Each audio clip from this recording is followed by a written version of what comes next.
Okay, magandang araw mga lods. So, isang panibagong video na naman gagawin natin tungkol sa mainit na usapin ngayon. Tungkol sa solar setup na mga nasusunog na mga solar setup kumakalat dyan sa mga iba't ibang platform. Di na natin alam kung AI ba yun o hindi. Or yung solar ba talaga yung pinagmula ng sunog or hindi.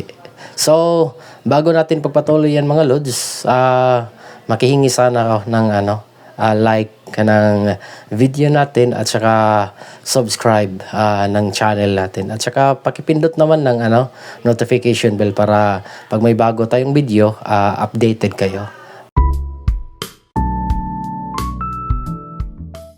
Nakakasunog ba talaga? Yung mga tanong na yan, totoo ba talagang na yung solar setup, posible bang nakakasunog or pagmula ng sunog? So, siyempre mga lods, posible talaga yan. Hindi tayo hipokrito na sabihin natin hindi kasi nagso-solar setup tayo. Posible talaga yan mga lods. Kasi bakit? Kasi ang solar setup, may kuryente, may current. If there is current, there is heat. And then, yung heat, yan ang palaging pinagmulan ng sunog. Pag hindi mo makontrol yung heat, yan ang sanhi ng mga sunog talaga. Pag di mo makontrol yung heat. So, ano ba ang natin gawin para maiwasan natin yan? Lalo na sa mga DIYers, yung wala talagang karanasan or sabihin na lang nating hindi expert sa mga ganitong field. Gaya ko, hindi naman ako expert. Nagdi-DIY lang ako tapos natututo ako sa YouTube. Tapos may konti rin akong alam sa electronics. At saka konti lang naman sa electrical. So, medyo safe tayo dyan kasi medyo may alam tayong konti. Pero marami dyan sa YouTube at saka sa Google. So, ano ba dapat gawin para hindi masusunog or maiwasan natin ang pagkasunog ng solar setup natin mga lods? So, first niyan, dapat talaga na alam mo kung anong inverter ang gagamitin mo mga lods. Yan talaga mga lods, yung inverter. Kasi pag maliit yung inverter mo tapos malaki naman pala yung yung consumption mo or load mo, yan, posibilidad ng pagmula ng sunog kasi maliit yung inverter mo tapos ang tataas ng wattage mo. Madaling uminit yung inverter mo. So, frequently or madalas siyang iinit. So, posibilidad na sasabog or may pyesa din na puputok or pag di mo namalayan or di mo nakita, so, posibilidad na magkasunog. Isa pa dyan, yung wire ng from solar panel to baterya. Dapat isa lang alang din yon. Dapat yung wire mo is tama rin. Yung mga sizing mo. Yung kapasidad ng wire mo na kayang i-handle yung kuryente at saka voltahe. Dapat alam mo yun. May mga tutorial sa YouTube. Yun naman. So, mas maganda siguro pag medyo lakihan mo yung wire. Huwag naman masyadong malaki. Yung tamang-tama. Kadalasan ginagamit is 12. 12, 10. Pwede 10 para mas medyo safe yung wire mo.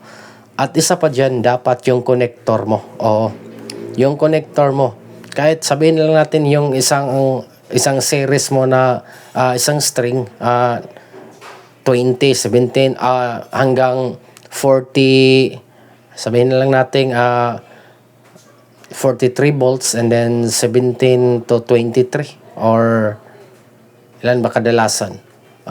Parang ganun. 23 ampere. So 25 or 23, 25 ampere to 30. Parang ganun. So gumamit ka na ng connector na mataas yung amperahe na MC4. Kahit 50 na. Isagad mo na sa 50 para safe na safe talaga. Kahit 17 lang yung amperahe mo na nakikita mo doon sa solar panel mo. Sagad mo na kasi mura lang naman yung connector mo. Mas maganda pag mataas yung amperahe ng connector mo para hindi masyadong iinit. Kasi dyan kadalasan sa connector, magproduce ng init. Oo. Dyan ang maraming natutunaw ng mga connector pag di nila alam. And then, wirings ay tapos na. Yung wiring naman from inverter to battery. Oh, yun ang medyo malaki. So, dapat maganda talaga yan. Oh, gumamit ka ng mas, sabihin na natin, mahal. Oh, lalo, like silicone. Kasi kayang mag-handle ng 200 degrees Celsius yung silicone wires.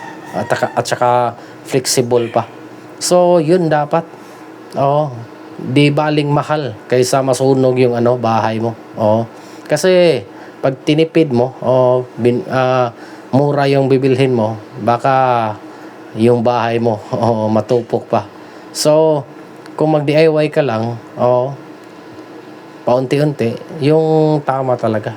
Sa akin, mahilig ako sa silicone. Yung second setup ko silicone, mga silicone wires. Ito, hindi pa to silicone kasi 1 kilowatt lang to. Pero doon sa Jianso natin, silicone lahat yun. Kasi ito yung una ko pa tong gawa. So, wala pa akong alam. Kaya ngayon, sinasuggest ko sa inyo, maganda gamitin yung silicone. So, much better yun. Flexible pa, hindi ka mahirapan. Kaya, yun ang maisuggest ko mga lods para maiwasan natin yung pagkasunog ng setup natin. Tapos kung first time ka, much better gumamit ka ng VE connectors. Yung mga ganito na mga connectors. Yan Yan. Tapos may crimper yan. Bili ka na rin ng crimper kung hindi kasama sa pagbili mo ng connectors mo. Kung wala ka mang connectors, panoorin mo sa YouTube kung paano i-connect yung wire. May technique dyan para hindi luluwag. Kasi yung mga breakers natin, dapat palagi mo yung chine-check. 3 to 6 months check. Every 3 months, i-check mo yung mga yung breakers mo. Yun din para iwas sunog. Kasi may mga posibilidad na luluwag talaga yan. Lalo na pag manually mo lang hinigpitan. Okay lang kung gumamit ka ng mga ganito. Yung mga, pero kahit gumamit ka ng ganito, mga wireless na mga impact wrench, luluwag pa rin yun. Kaya, check talaga. 3 months, 3-6 months. Lalo na kung mahilig ka mag-on-off sa mga breaker mo. Yun ang dapat wag gawin. Wag nyong gawing switch yung breaker. Kasi hindi naman yung trabaho ng breaker. Magte-trip off lang naman yung breaker yung trabaho niya. Palagi sana yung naka-on. Wag mong gawing on-off, on-off, on-off. Kasi yan ang pagmula ng sunog. Mag-spark yan dun sa loob. Kahit pa dinidesign yan for DC na current or AC na current. Mag-spark pa rin yan. Kaya nga, mayroon tayong DC isolator at AC isolator para yan sa cut ng kuryente. Yun mga lods. So, wag nyo ring ugaliing gawing switch on switch off yung breaker. Baka yan pa rin yan din ang pinagmula ng yung sunog. Tsaka yung paglagay mo ng wire kung wala kang VE connector, dapat puro wire yung naiipit dun sa breaker. Iwasan mo maiipit yung goma. Di baling lumagpas konti yung pagka mo ng wire, pagka strip mo ng wire, wag lang sobrang liit yung strip, yung pati yung goma maiipit dun sa breaker. Yun ang kadalasang pagmula ng sunog. Mag-lost contact kasi yan mga lods. Tapos kung mag-lost contact, so may jumping of electrons doon. Parang nag-create ng spark. Tapos goma, yan. Kaya kadalasan dyan nasusunog. O kaya ay nasasakal yung kuryente kasi nag-create ng parang bottleneck. So iwasan din yung mga ganun mga lods.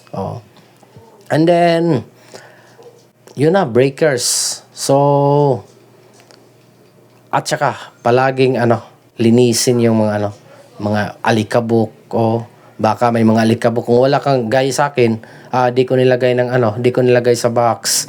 Baka may alikabok diyan tapos mag-spark. Oo, yung alikabok madali yung makapag-produce ng apoy. So kailangan dapat malinis palagi para yung alikabok mawala. O baka yun pa ang pagmula ng sunog. At saka ito mga lods, kung feel mo yung solar charge controller mo at saka inverter mo madalas uminit, so lagyan mo na ng fan. Gaya sa akin, may fan.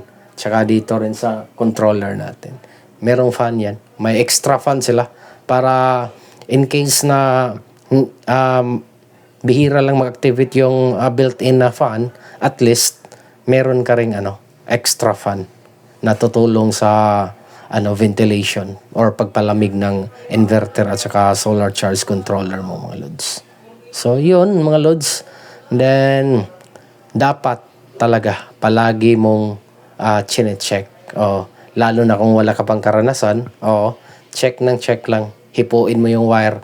At saka ang pinaka-best na time na mag-test ka sa mga wirings o kung mainit ba o hindi, lalo na doon sa mga connector sa solar panel, yung tirik ang araw.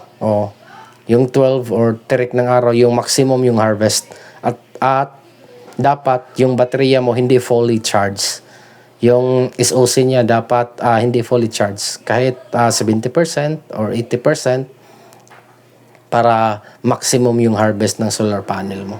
So, yun mga lods, ikasuggest ko para maiwasan natin yung pagkasunog ng mga setup natin. At saka hindi tayo ng DIO. Lalo na dun sa Luzon, yung maingay ngayon na issue, yung Meralco. Para hindi tayo punahin or makapag-produce pa sila ng mga ebidensya para mai-control nila yung mga solar setup, lalo na yung solar panel, pinag-trip panel naman nila. So yun mga lods, dapat safe palagi at saka ugaliing hands-on or tingnan talaga natin. Tayo talaga ang tumingin, lalo na pag DIY ka. Pero pag may client ka na paggawa sa'yo, dapat sure ball ka kasi hindi ka palaging nandun dapat yung mga wiring mo, yung mga components mo, dapat tama talaga. Tsaka yung wiring pag-usapan natin. Yung wiring din at saka breaker, dapat sila, tama yung sizing nila. Kasi baka napakalaki yung wire, tapos maliit yung breaker. Palagi nagtitrip off yung breaker. At saka vice versa naman. Malaki yung breaker, yung amperahe ng breaker, pero maliit yung wire. So baka masunog na rin yung wire, hindi pa nag-trip off yung breaker, no? So yun mga lods, dapat tamang-tama, lalo na dyan sa wire at saka breaker. Dyan nagkataloy. Yan ang dapat nating i-balance talaga yung sizing nila. Doon sa connector MC4, kahit overkill yung basta afford mo, okay lang yun. At saka tip ko mga lods, ugaliin talagang kahit sure ka sa setup mo, dapat meron kang fire extinguisher. Kung pwede, maglagay ka ng alarm o yung smoke detector. Kasi di natin alam kung magloko yung natin, yung mga component natin. Tama naman yung sizing mo, lahat tama. Pero yung component mo, may factory defect. Biglang nagloko lang.